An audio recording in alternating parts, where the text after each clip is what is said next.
ñoo ko jiitu waaye ñi ci nekk ñoom mbokk yi di ko doon doxal waaw sëñ bi yàgg naa jaar ci kër fekk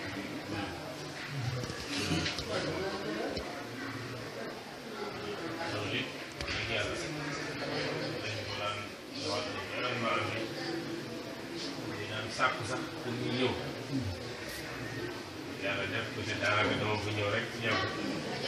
dogal li mu doon tànk na loolu fekk naa chaque fois dama ko yéene waaye jëkku moon dama sama bu ñu ñëwee dem li xew xew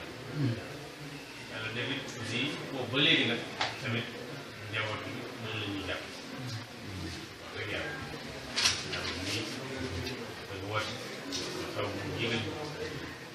soxna Mbène moom it même chose sëñ bee ñu boole wax la ma wax rek sëñ bee ñu boole wax ñu doon nii bañ na ko ku yëngatu ci politique ci Touba boo ñëwee di ko wax mu ne man daal sëñ bi àll bi la ma boole wax te laata ma ciy def lenn dama koy woo wax loo xalaat ci jiw loo xalaat ci nang li ma leen wax nii mutu sonn na ci mujj léegi daf may woo xam na ne xam naa léegi mu ne ma da ngay bàyyi bu guddi fekk nga xaw a fiir moo woo la ñu waxtaan njaboot tamit aussi ñëw nañ sama kër ci màggal gi wax dëgg yàlla teraanga yu bëri ñëw wax naa ko soxna si loolu lépp wax dëgg yàlla teggi naa ko waaye teraanga du tur wax dëgg te loolu it mbokk ki ko waral leneen waaw leneen mbokk li nga xam ne moom aussi wax dëgg yàlla sëñ bi boole woon nañu kenn ku ne xam ne bëri na yëngatu waaye lu mu yëngatu waaye ñëw ñu wax waxi politique ma ne ko xaaral kat ba mu ñëw waaw su bàyyi ba mu dem ñu yëkkati téléphone su ma jotul mu insisté boo Basiru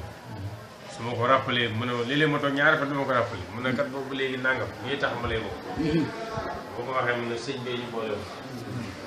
effectivement bu ñu sëñ bi waaw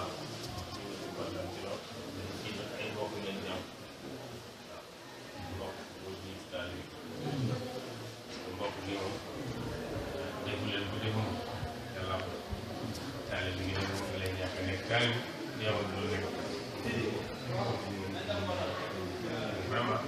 kontaan nañ lool ci mbokk yi d'abord ñu ngi ci yàlla def aussi ñu bokk ci Touba dégg naa baax ñu wax ci Touba ndax lépp liñ ci mën a jàpp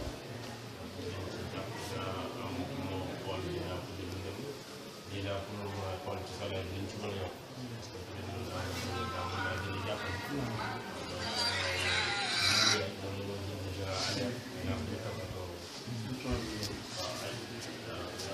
naa ko wax ji ñaay mooy directeur bi toppatoo agence électrification rurale énergie renouvelable donc déjà ay yéene ci solaire bu baax yoo xam ne am ay climat citoyen danaa xoolal moom dem ko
kon jërëjëf sëñ Ba ngoogu ministre Ndiaye waaleykum sëriñ Cheikh Bintou Fall ak njabootu Cheikh Modou Abdoulaye Fall lépp ci waajal dëkk bi nga xam ne moom la Cheikh Modou Abdoulaye Fall sancoon fii Touba Ndar Fall Jolof ki def reportage bi am nga Ndar Fall mu Cheikh Modou Abdoulaye Fall jërë ngeen jëf asalaamaaleykum wa rahmatullahi taala wa barakatuh